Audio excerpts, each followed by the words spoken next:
أما بعد فقد قال الله تبارك وتعالى في كتابه الأعلى بسم الله الرحمن الرحيم اليوم أكملت لكم دينكم وأتممت عليكم نعمتي ورضيت لكم الإسلام دينا صلوات پڑھے محمد علیہ.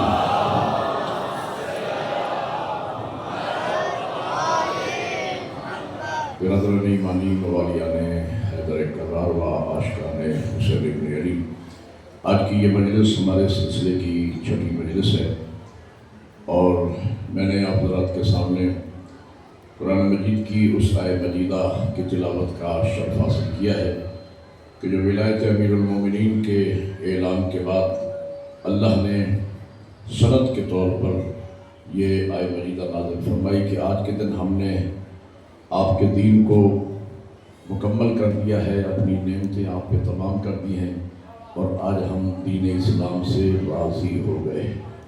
تو پتہ یہ چلا کہ اللہ نے دین کو تب پسند کیا اور اس وقت راضی ہوا کہ جب علی کی ولایت کا اعلان ہوا. تو اللہ کا پسندیدہ دین وہ ہے کہ جس کی بنیاد ولایت علی ابن ابی طالب پر ہے، اور جس دین سے اللہ راضی ہوا وہی دین حضور کے ذریعے، ائمہ کے ذریعے، اہل بیت کے ذریعے ہمارے تک پہنچا. اور ہمارے لیے یہ بات قابل فخر ہے کہ ہمارا مکتب اسلام کا حقیقی چہرہ ہے. میں نے گزشتہ مجالس میں آپ کی خدمت میں یہ عرض کیا کہ ملوکیت نے، شہنشاہیت نے، کٹھ بلائیت نے اسلام کے ساتھ وہ کھیل کھیلا اور اسلام کے چہرے کو اپنے کرتوتوں کی وجہ سے اتنا مجروح کر دیا اور ایک نیا اسلام بنا کر لوگوں کے سامنے پیش کیا گیا، جس سے آج دنیا مغرب خصوصاً بے چین ہے اور اس اسلام سے مطمئن نہیں ہے جو ملوکیت نے ان کے سامنے پیش کیا. لیکن جو حقیقی اسلام ہے، جو اہل بیت کا بتایا ہوا اسلام ہے، اس سے آج بھی الحمدللہ کسی کو کوئی پریشانی نہیں ہے، اس لیے کہ حقیقی اسلام انسانیت کی فلاح و بہبود کے لیے آیا ہے. وہ انسانیت کی دنیا میں کامیابی اور آخرت میں نجات کا ضامن ہے. اور اسلام کے جو حقیقی کردار ہیں، دنیا نے ظلم یہ کیا، بنو امیہ اور بنو عباس کے بادشاہوں نے خصوصاً اسلام کے ساتھ یہ ظلم کیا کہ انہوں نے اپنی حکومتوں کا اور اپنی شہنشاہیت کا اور اپنی بادشاہت کا نام رکھ لیا اسلام. کرتوت تھے بادشاہوں کے اور بدنام ہوتا رہا اسلام. میں نے واچ کی مثال دی تھی، گھڑی کی مثال دی تھی کہ اصلی اسلام کو ہائی جیک کر لیا گیا اور نقلی اسلام بنا کے دنیا کے سامنے پیش کیا گیا اور اصلی اسلام کے چہرے کو چھپا دیا گیا. اسلام کے حقیقی کردار یہ 14 ہیں. بنو امیہ اور بنو عباس کے کردار کو اسلام نہیں کہتے، اسلام صرف 14 کے کردار کا نام ہے.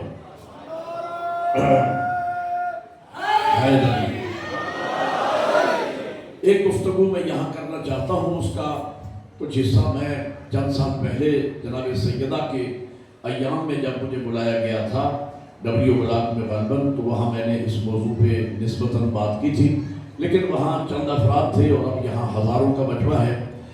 یہ جو مغربی قومیں، غیر مسلم قومیں اعتراض کرتی ہیں کہ اسلام تک نظری کا درس دیتا ہے، اسلام عورت کے حقوق کو ادا نہیں کرتا، اسلام عورت کو پنجرے کی چڑیا بنا کے رکھتا ہے، اسلام عورت کو گھر کا قیدی بنا کے رکھتا ہے، اسلام عورت کی آزادی کے خلاف ہے، اسلام میں عورت آزادہ دانہ طور پر تجارت نہیں کر سکتی، کاروبار نہیں کر سکتی.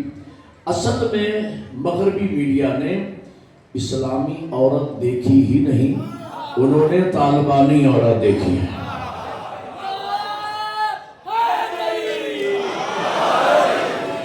اسلام کا نقطہ نظر عورت کے متعلق کیا ہے؟ کیونکہ کثیر تعداد مومنات کی شریک ہوتی ہے تو میں اس موضوع پہ بات کرنا آج ضروری سمجھ رہا ہوں. میرے قبلہ، اسلام میں عورت کا مقام و مرتبہ کیا ہے؟ پہلے یہ دیکھیں کہ جن لوگوں کو اسلام پہ اعتراض ہے کہ اسلام عورت کی تعلیم کا دشمن ہے، ان کے ہاں عورت کی حیثیت کیا ہے؟ یہودیوں کے ہاں عورت کا مقام یہ ہے کہ وہ عورت کو اس قابل نہیں سمجھتے کہ آسمانی کتاب کی تعلیم دی جائے. عیسائیت کے ہاں عورت کی حیثیت یہ ہے کہ وہ اسے جنت میں جانے کا اہل نہیں سمجھتے. مشرکین مکہ ہندوازم میں جا کے آپ عورت کو دیکھ لیں کہ عورت کو اپنے پتی کے بعد، شوہر کے بعد زندہ رہنے کا حق ہی نہیں دیتے. وہ عورت کو اس کے شوہر کے ساتھ ہی جلا دیتے ہیں. بیوہ عورت کو وہ ڈین سمجھتے ہیں، مصیبت سمجھتے ہیں. ماں باپ بھی مصیبت سمجھتی ہے، معاشرہ بھی مصیبت سمجھتی ہے. لیکن اسلام کا آفاقی پیغام یہ ہے کہ عورت جب بیٹی کی منزل پہ آتی ہے تو اسلام اس بیٹی کا نام رحمت رکھتا ہے. توجہ فرما رہی ہے؟ اسلام نے بیٹی کا نام، اسلام یہ کہتا ہے تمہاری گود میں بیٹی آئی ہے، تم اسے بیٹی پکارتے رہو، ہماری طرف سے تو اس کا نام رحمت ہے. اسلام بیٹی کو عزت دیتا ہے اور معصوم نے فرمایا تمہاری سب سے بہترین اولاد تمہاری بیٹی ہے.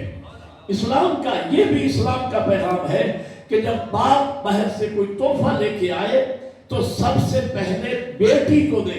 اور ساتھ میں یہ فرمایا اگر بیٹیوں میں کسی بیٹی کا نام فاطمہ ہو تو پہلے فاطمہ کو دے. یعنی اور یہ نام اس قدر متبرک ہے اہل بیت میں کہ پیغمبر اسلام سے لے کر مولا متقیان سے لے کر 8ویں امام تک ہر معصوم نے اپنی بیٹی کا نام فاطمہ رکھا ہے.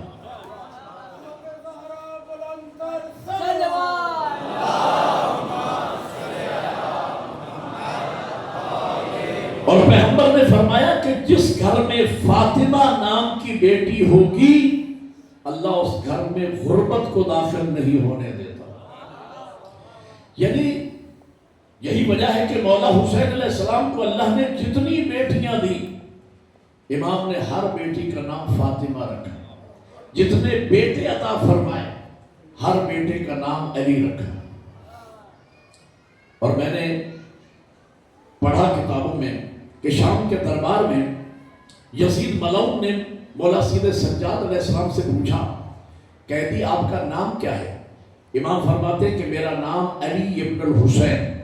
یہ ملعون بغض امیر المومنین میں غرق تھا. اس نے کہا میں نے تو سنا ہے کہ علی کربلا میں مارے گئے. فرمایا وہ میرے بھائی علی اکبر تھے، ایک میرے بھائی علی اصغر تھے جن کے سروں پہ اللہ نے تاج شہادت کو رکھا ہے. یہ ملعون جھنجلا کے کہتا ہے کہ قیدی کیا تیرے بابا حسین کو علی کے علاوہ کوئی نام نہیں ملا؟ بڑے کا نام بھی علی، درمیانی کا نام بھی علی، چھوٹے کا نام بھی علی، ہر بچے کا نام علی، علی کے علاوہ کوئی نام نہیں ملا. اس وقت میرے مولا سید سجاد نے اس ملعون کی آنکھوں میں آنکھیں ڈال کے صاحب نہج البلاغہ کے بیٹے نے کہا یزید سن، تیرے باپ نے یہ طے کیا تھا کہ میں روئے زمین سے نام علی کو مٹا کے چھوڑوں گا. میرے بابا نے یہ طے کیا تھا اللہ مجھے 1000 بیٹا عطا فرمائے میں ہر بیٹے کا نام اپنے بابا کے نام پہ علی رکھوں گا تاکہ قیامت تک روئے زمین سے نام علی گونجتا رہے.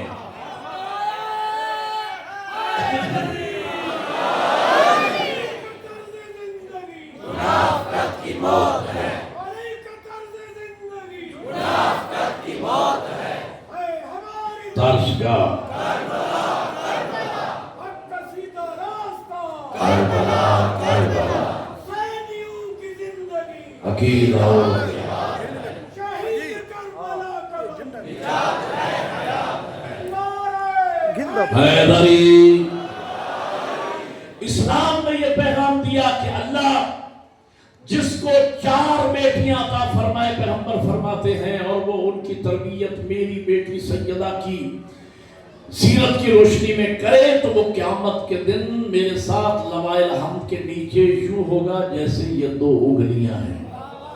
کسی نے کہا یا رسول اللہ اگر کسی کی 3 بیٹیاں ہوں، فرمایا اگر تربیت کریں تو یوں میرے ساتھ ہوگا۔ فرمایا اگر کسی کی 2 بیٹیاں ہیں تو فرمایا ان کی تربیت کرے۔ فرمایا کسی کی 1 بیٹی ہے، اگر وہ میری بیٹی سیدہ کی سیرت کی روشنی میں ان کی تربیت کرے، اخلاص نیت کے ساتھ بیٹی کا احترام کرے، عزت کرے، تو میرے ساتھ یوں ہوگا جنت میں اور لوائے الحمد میں جیسے کہ یہ 2 انگلیاں ہیں۔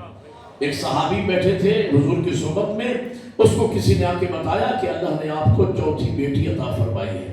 اس کے چہرے کا رنگ بدل گیا۔ حضور جانتے ہیں، اور میں پریشانی کیوں، پریشانی کاہے کی ہے؟ کہا اللہ نے 3 بیٹیاں عطا فرمائی تھیں، 1 بیٹی اللہ نے اور دی ہے، اس لیے پریشان ہو گیا ہوں۔ حضور نے فرمایا رہنے کے لیے اللہ کی کائنات وسیع ہے، رزق کا وعدہ اس کریم نے خود کر رکھا ہے، تجھے پریشان ہونے کی ضرورت کیا ہے؟ اسلام نے جو عورت کو عزتیں بخشی ہیں، وقار بخشا ہے۔ میرے قبلہ میں ذرا خلاصہ کر کے مسائل کے لیے مجھے آج زیادہ ٹائم بچانا ہے تو میں خلاصہ کر کروں۔ بیٹی، عورت بیٹی ہے، بیوی ہے، ماں ہے۔ جب عورت بیٹی کی منزل پہ آتی ہے تو نبی کی حدیث ہے ان البنت رحمت، اور جب عورت بیوی کی منزل پہ آتی ہے تو حدیث ہے کہ بیوی آپ کی ہمسر ہے۔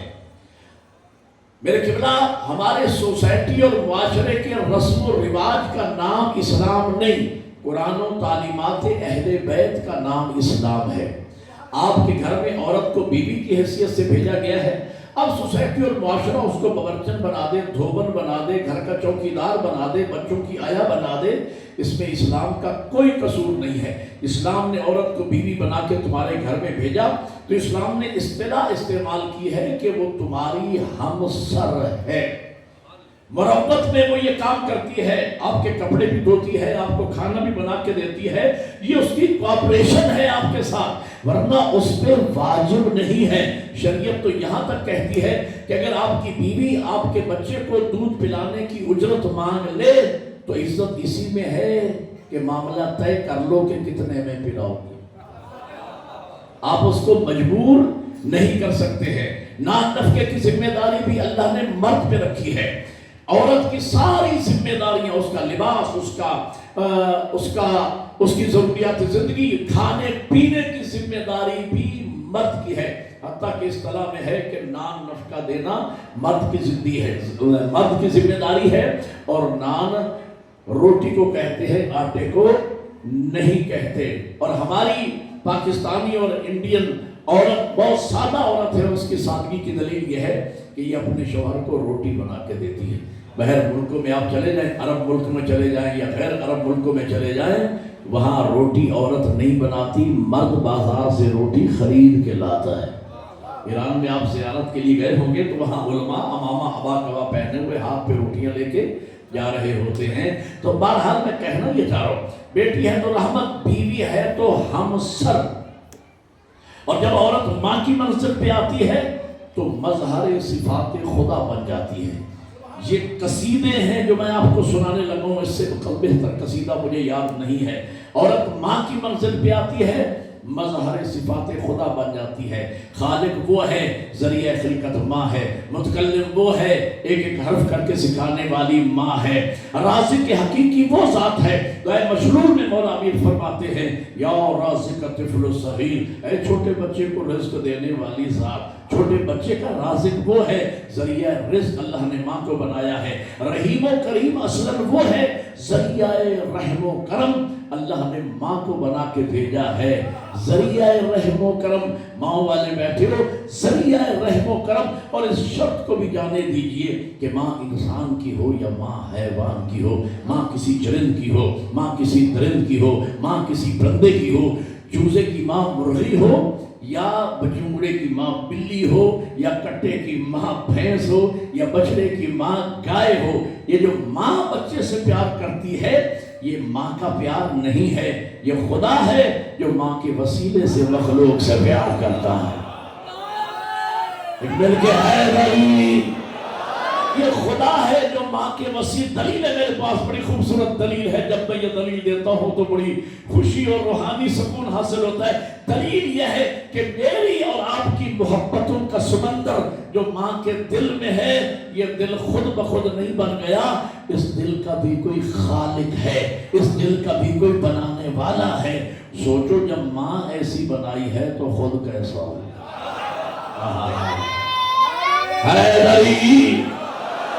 جب ماں ایسی بنائی ہے تو خود کیسا ہوگا. کون ماں سب سے آخر میں ناراض ہونے والی اور سب سے پہلے مان جانے والی. یہ الہی صفت ہے بھائی. دعائے کمیل میں مولا امین فرماتے ہیں یا سری الرضا اغفر لمن لا یملک الا الدعاء. اے جلدی مان جانے والی ذات، اے جلدی راضی ہو جانے والی ذات. الہی صفت کا مظہر انبیاء بھی ہیں، آئمہ بھی ہیں، اہل بیت بھی ہیں، لیکن ایک چھوٹا سا مظہر دنیا میں اللہ نے اپنی اس صفت جسری اور رضا کا، جلدی مان جانے والی صفت کا مظہر ماں کو بنا کے بھیجا ہے. کون ماں سب سے آخر میں ناراض ہونے والی اور سب سے پہلے مان جانے والی. یہ میں لائق بیٹے کی بات نہیں کر رہا، وہ نالائق ترین لڑکا جسے محلے والے گلی میں کھڑا نہیں ہونے دیتے. بہن بھائیوں نے قطع تعلقی کر رکھی ہے، باپ نے آگ کر دیا ہے، دوستوں نے کہا خبردار ہمارے سامنے نہ آنا. پولیس اس کے پیچھے، قانون اس کے پیچھے، زمانے کا کوئی فرد اس کو منہ لگانے کو تیار نہیں ہے. لیکن ایک ہستی ہے دنیا میں، ماں چوری چوری اسے کھانا بھی کھلاتی ہے، لوگوں کو سمجھاتی ہے میرا بچہ دل کا برا نہیں. پتہ نہیں آپ لطف لے رہے ہیں یا نہیں لے رہے. میرا لال پتہ نہیں کسی کی نظر لگ گئی، کسی کی صحبت میں چلا گیا. پہلے تو میرا بچہ ہے. اور میں سوچتا ہوں اگر ماں کی زندگی میں بھی ایک لمحہ ایسا آ جائے کہ ماں کو بھی کہنا پڑ جائے چل نکل یہاں سے، اور وہ گھر سے نکلے اور اگلے ہی لمحے یو ٹرن لے کے واپس آ جائے، سچے جھوٹے 2 آنسو ماں کے سامنے بہا دے، محلے والوں کو سال لگ جائیں گے، بہن بھائیوں کو مہینے لگ جائیں گے، باپ کو مانتے مانتے ہفتے لگ جائیں گے، لیکن اگلے ہی لمحے سینے سے لگا کے معاف کرنے والی ہستی کا نام ماں ہے. مخبر صادق میرے پیغمبر ارشاد فرماتے ہیں ایسی 70 ماؤں کا پیار اگر جمع کیا جائے تو ایک خالق کا پیار بنتا ہے. اور جب مائیں ایسی بنائی ہیں تو خود کیسا ہوگا.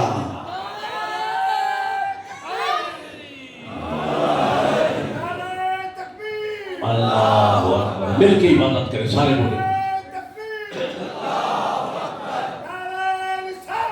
یا رسول اللہ.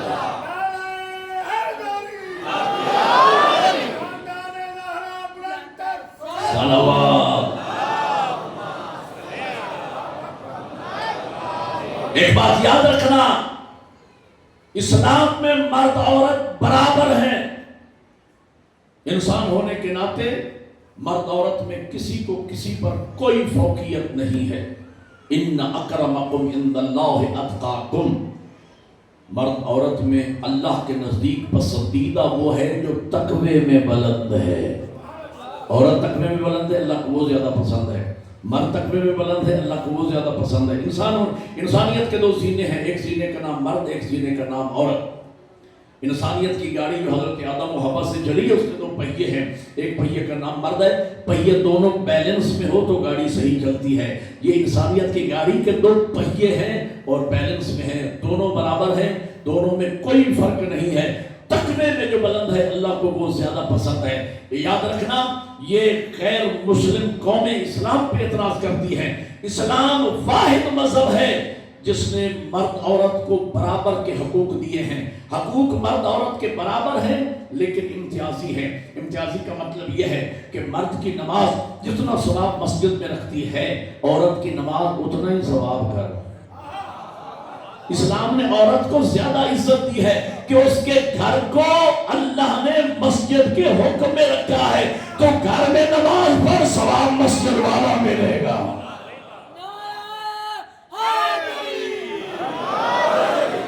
حقوق برابر ہیں لیکن امتیازی ہے. کیا مطلب؟ عورت کی نماز جتنا مرد کی نماز جتنا ثواب مسجد میں رکھتی ہے عورت کی نماز اتنا ہی ثواب گھر میں. مرد کا جہاد میدان میں ہے، عورت کا جہاد گھر میں ہے.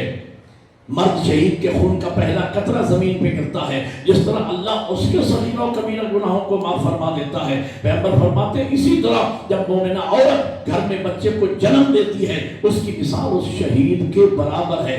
کیا مطلب؟ یعنی مرد کا جہاد میدان میں ہے، عورت کا جہاد گھر میں ہے۔ تو جس طریقے سے وہ مرد اللہ کو پسند نہیں جو میدان کو چھوڑ کے گھر کو بھاگے، تو وہ عورت بھی پسند نہیں جو گھر کو چھوڑ کے میدان میں ہے۔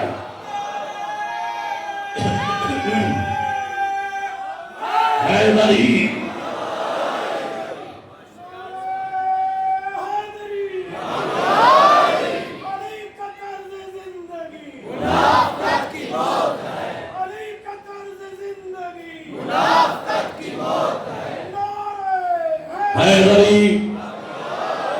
میری ذاکری میں دو مطلب خواتین کے حقوق کے بارے میں انتہائی اہم ہے، اور وہ میں نے ایک ایک جملہ ایک ایک لفظ چن کے ترتیب دیے ہیں۔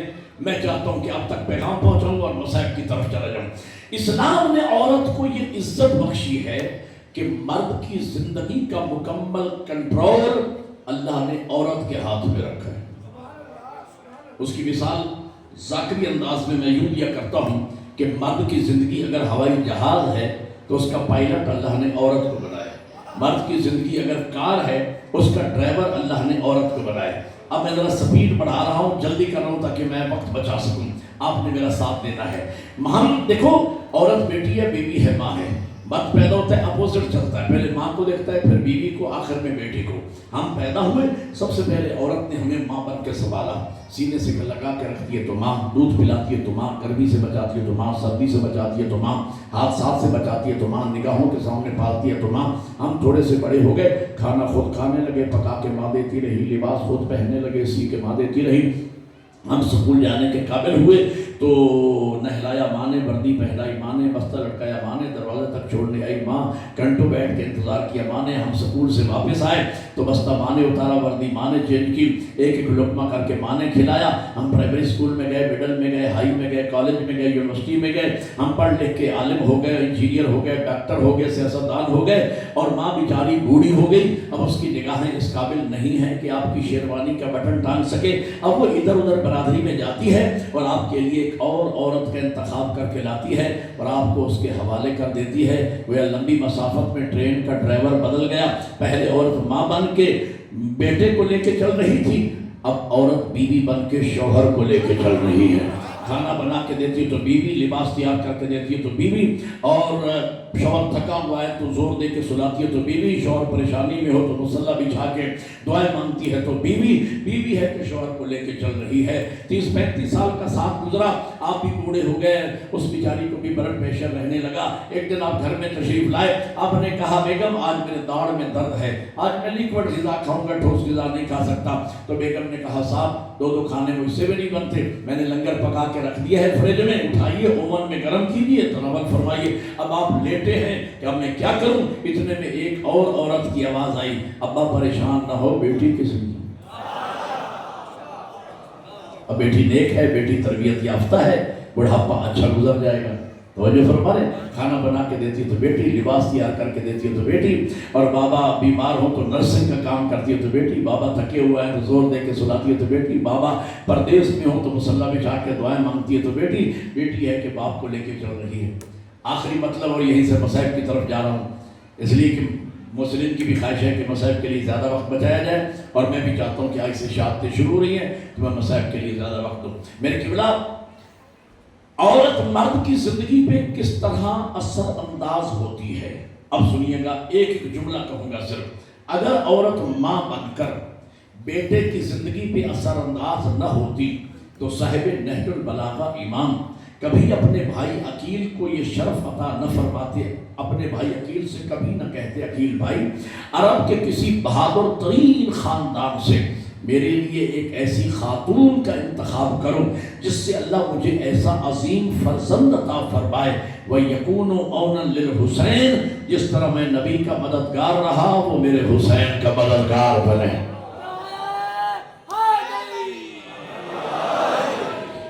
وہ میرے حسین کا مددگار بنے۔ کیا مطلب؟ یعنی یوں ماں بیٹے کی زندگی بھی اثر انداز ہوتی ہے۔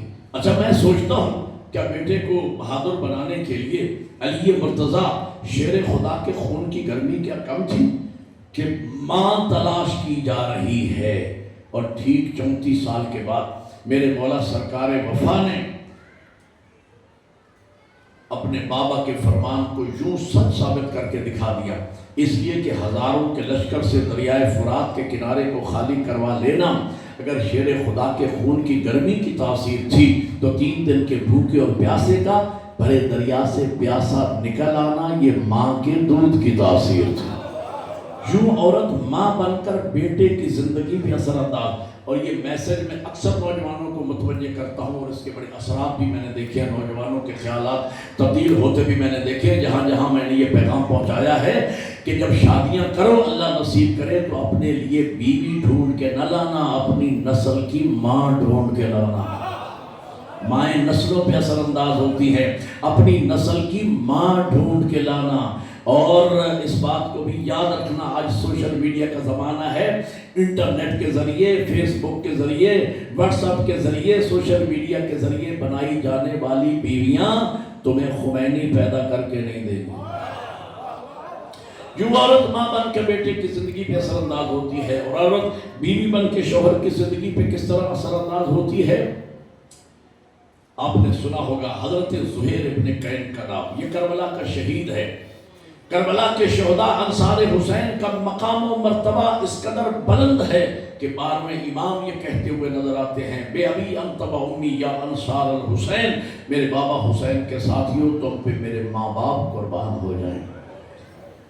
حضرت کی ماں جناب نرجس خاتون، حضرت کے والد امام حسن عسکری اور امام زمانہ فرما رہے ہیں، بے ابی انت و امی یا انصار الحسین، میرے بابا حسین کے ساتھیوں تم پہ میرے ماں باپ قربان ہو جائیں۔ اس لسٹ میں حضرت زہیر ابن قین کا بھی نام شامل ہے، لیکن حضرت حر کی طرح یہ بھی پہلے یزیدی کیمپ میں تھا، یہ اموی تھا، یہ اہل بیت کا ماننے والا نہیں تھا، علی کا شیعہ نہیں تھا، بڑا جری اور بہادر آدمی تھا، اور کئی ناسبی تھا، باقاعدہ کئی جنگوں میں یہ مولا علی کے سامنے تلوار لے کے آ چکا تھا۔ اور اصحاب الیمین میں علامہ حسین بختیارہ نے جملہ لکھا، میں آپ تک پہنچا رہا ہوں، قبلہ فرماتے ہیں کہ خود زہیر راوی ہے کہ ایک مرتبہ میں ایک جنگ میں علی کے مد مقابل تھا، اور میں 20 مرتبہ علی کی ذوالفقار کی زد میں آیا، مجھے یوں لگا کہ علی خود چھوڑ کے مجھے آگے بڑھ گئے، اس لیے کہ علی کی تلوار نسلیں دیکھ دیکھ کے چلا کرتی تھی۔ جس دشمن خدا اور رسول کی 17ویں پشت میں بھی کوئی علی ولی اللہ پڑھنے والا پیدا ہونے والا ہوتا تھا تو علی کی تلوار اس پہ نہیں چلتی تھی۔ زہیر کہتا ہے کہ مجھے لگا کہ علی مجھے جان بوجھ کے چھوڑ کے آگے بڑھ گئے، اس لیے کہ علی جانتے تھے کہ زہیر سے کوئی کام لینا ہے، یہ حج پہ گیا ہوا ہے، تازہ تازہ اس کی شادی ہوئی ہے، چھوٹا سا قافلہ ہے، حج سے واپسی پر ایک ہائی وے پہ دونوں قافلے آپس میں کٹ، آگے مولا حسین کا قافلہ ہے، پیچھے زہیر کا قافلہ ہے، اور یہ اپنے خیمے امام حسین سے بہت دور لگاتا تھا کہ ہمارا آمنا سامنا نہ ہونے پائے۔ میں نے ابھی عرض کیا کہ وہ اہل بیت کا چاہنے والا تھا ہی نہیں۔ ایک جگہ خیمے لگائے گئے تو امام نے فرمایا، علی اکبر میرے لال جاؤ وہ دیکھو تیرے چچا زہیر کے خیمے ہیں، اور جا کے اپنے چچا زہیر کو بابا کا پیغام پہنچا کے آؤ کہ بابا یاد فرما رہے۔ روایت میں ہے کہ یہ اپنی نئی نویلی دلہن کے ساتھ چھوٹے قافلے کے ساتھ خیمے میں بیٹھ کے کھانا تناول کر رہا تھا۔ حضرت علی اکبر نے اجازت چاہی، اجازت ملی، اور پیغام پہنچایا کہ بابا یاد کر رہے ہیں، اور پیغام پہنچا کے جناب علی اکبر واپس چلے گئے۔ یہ کھانا ہی کھاتا رہ گیا، اس نے توجہ تک نہیں کی۔ میں نے بتانا ہے کہ بیوی کا کردار شوہر کی زندگی میں کتنا اہم ہے۔ اس کی بیوی نے محسوس کیا کہ فرزند رسول کا پیغام آیا ہے اور زہیر نے کوئی توجہ نہیں کی، اس نے لقمہ وہیں پہ رکھ دیا، تھوڑی کے نیچے ہاتھ رکھا، سر کو اونچا کیا، کہا زہیر میری طرف دیکھ، تجھے جنت کا مالک بلا رہا ہے، تجھے وارث جنت بلا رہا ہے، نواس رسول بنا رہا ہے، دل بند علی و بطول بلا رہا ہے، اور زہیر تو نے کمال کر دیا، توجہ تک نہیں کی تو نے۔ زہیر کہتا ہے کہ میرا ان سے کوئی تعلق نہیں ہے، یہ 2 شہزادوں کا معاملہ ہے۔ جب کہا نا 2 شہزادوں کا معاملہ، تو وہ خاتون یہ کہتی ہے زہیر کیا کہہ رہے ہو، کون سے دو شہزادے؟ کہاں سفیان کا پوتا، کہاں عمران کا لال۔ کیا کہہ رہے ہو؟ اٹھو جاؤ، کھانا بعد میں آ کے کھانا، پہلے جا کے فرزند رسول کا پیغام سن کے آؤ۔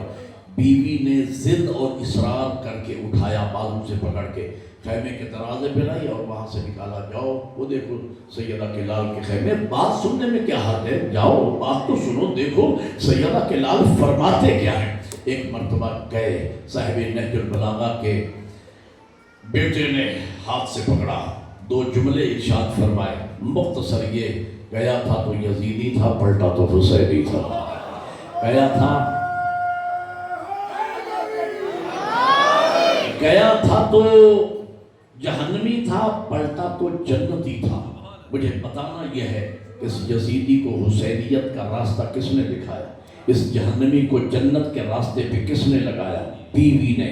بیوی اگر بابصیرت ہے، بیوی اگر پڑھی لکھی ہے، بیوی حلال و حرام کو جانتی ہے، بیوی شریعت کے احکامات سے واقف ہے، اس لیے جوانوں سے کہتا ہوں غریب خاندان میں شادیاں بے شک کرو، لیکن عزت دار، دین دار، پابند صوم و صلاۃ، حلال و حرام کو جاننے والی بیوی گھر میں لاؤ، تاکہ وہ تمہاری نسلوں کی بنیاد بننے والی ہے۔ یوں عورت بیوی بن کے شوہر کی زندگی پہ اثر انداز ہوتی ہے۔ اور پھر آخری بات سنی اور میں مسائل کی طرف جاؤں۔ عورت بیٹی بن کے بابا کی زندگی پہ کس طرح اثر انداز ہوتی ہے؟ چشم فلک نے نہ ایسا باپ دیکھا، نہ ایسی بیٹی دیکھی۔ باپ رحمت للعالمین ہے، بیٹی خاتون جنت ہے۔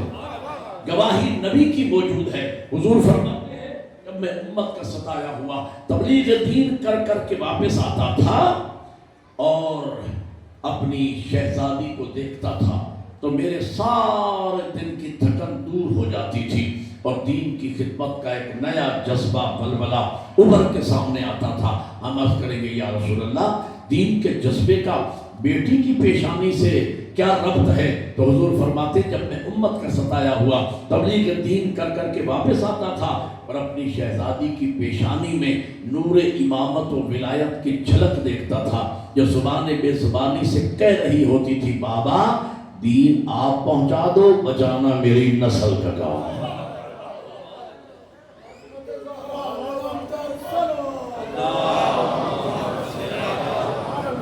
دین آپ پہنچا دو، بچانا میری نسل کا کام ہے۔ اور واقعاً اولاد زہرا نے دین کو بچایا۔ آج ہماری ماؤں بہنوں اور بیٹیوں کے پردے محفوظ ہیں۔ آج ایک مومنہ کی عزت ہے، شرف ہے۔ آج آپ دیندار ہیں، آج آپ کی مسجد آباد ہیں، آج آپ علی ولی اللہ کی آذانیں دے رہے ہیں۔ خدا کی قسم، علی کی ولایت کو آپ تک پہنچانے کے لیے حسین کی 4 سالہ بچی نے شمر کے تماچے کھائے۔ اسی طرح روتے ہیں حسین کے عزادار۔ یہی حق ہے حسین کے عزادار کا جو آپ ادا کر رہے ہیں۔ چیخوں کی آوازیں آ رہی ہیں، آنکھیں برسنے کے لیے تیار ہیں۔ جناب رباب کو اللہ نے 2 اولادیں عطا فرمائی، ایک جناب سکینہ، ایک جناب علی اصغر۔ پہلے جناب سکینہ کا تعارف پیش کر دوں۔ میرے علمدار بھائی نے مجھے پہلے شروع میں ہی کہا تھا ایک مجلس جناب سکینہ کے مسائل پہ ہمیں سنائیے گا۔ ان کی تائید و تاثیر کے لیے میں 2 جملے عرض کیے دیتا ہوں۔ کون سکینہ؟ میرے مولا حسین فرماتے ہیں میری نماز شب کی دعاؤں کا ثمر سکینہ۔ یہ وہ بچی ہے جسے مولا حسین نے نماز شب میں اللہ سے مانگا۔ پھر فرماتے ہیں میرے سینے کا تعویذ سکینہ۔ پھر مولا کا جملہ ہے جس گھر میں سکینہ نہ ہو وہ گھر حسین کو اچھا نہیں لگتا۔ سکینہ کے بغیر حسین کو چین نہیں آتا۔ یہ قافلے میں چھوٹی بچی 4 سالہ بچی سکینہ، ماتم کرنا ہے تو لفظ سمجھنا، 4 سالہ بچی سکینہ عصر عاشور سے پہلے یہ سکینہ کبھی بابا کی گود میں، کبھی چچا غازی کی گود میں، کبھی بھائی اکبر کی گود میں، کبھی پھوپھی زینب کی گود میں، لاڈلی بچی تھی نا، کبھی پھوپھی زینب کی گود میں۔ عزاداروں، ماتمیوں، اللہ جانے عصر عاشور کے بعد کیا انقلاب آ گیا۔ سکینہ وہی ہے